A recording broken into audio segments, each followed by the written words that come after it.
Hello, welcome to Dear Anybody. My name's Kevin Hodge. I'm reading letters written by my late father Jimmy Hodge in 1999.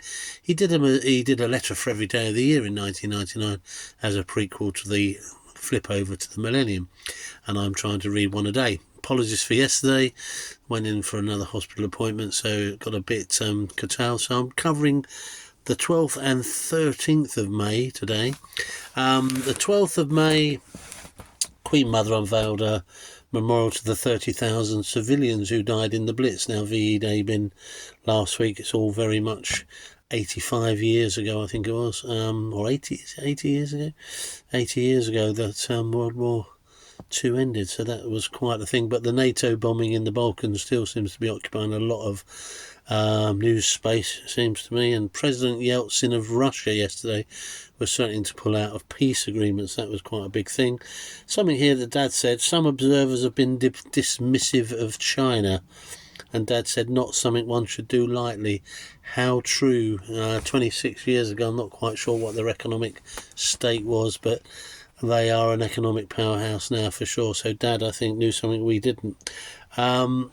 There was talk about Scotland and Wales devolution and their assembly in Wales, and that was causing some consternation.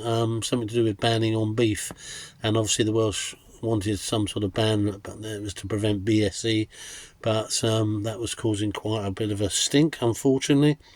And some red faces at number 10 yesterday. Tony Blair came into power. He warned his party that they were there not to enjoy the trappings of power. So how come the Prime Minister is keeping his outdoor swimming pool at Chequers permanently heated? More questions to come on this subject, I suspect. Interesting that, isn't it? Because when Sir Keir Starmer came into power 100 and odd days ago, there was quite a big thing about, we are here not to milk anything, and then suddenly realised he's got lots of freebies, and that was a big story, accepting freebies, which hadn't really been declared. So it was all a bit sad. 13th of May, Daily Paper put up a reward of £100,000 and another private individual £50,000 for any information about the Jill Dando killings. That's still a big thing. And again, Jimmy was saying probably going to be a fellow criminal that's going to dob someone in that. There was a big thing about diets, again, very similar news to today, obesity, and again there was some feeling that modern day children and young adults could not cook, didn't know how to boil an egg, and Jimmy yet again, I think, was regaling his own sort of days in not such good conditions in a place called Avelina Mansions, which is still there in South London. I might go and visit it sometime soon.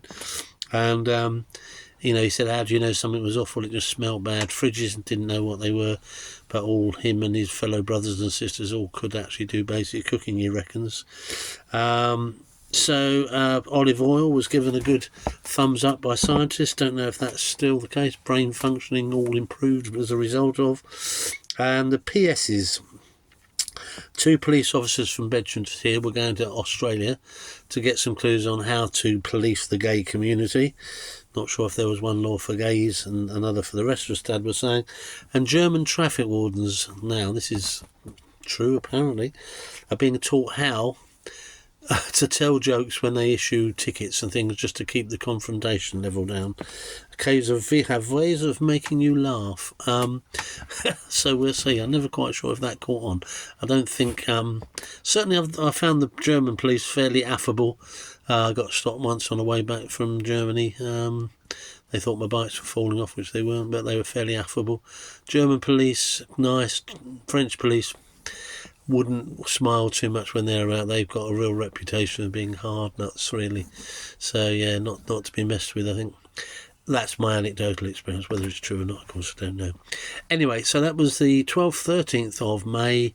Apologies again for not getting these things out, perhaps at the right time. As you know, I'm probably going through a bit of a cancer journey at the moment, so it's a little bit of, I'm getting incredibly tired, and days like yesterday were a long day going up to Middlesex on the train and back, but we had a big power outage in North London, so my return journey was a bit haphazard, but got back safe and sound. That's the main thing. Anyway, thanks for listening, watching, searching, subscribing, whatever you do, and you take care. There you go.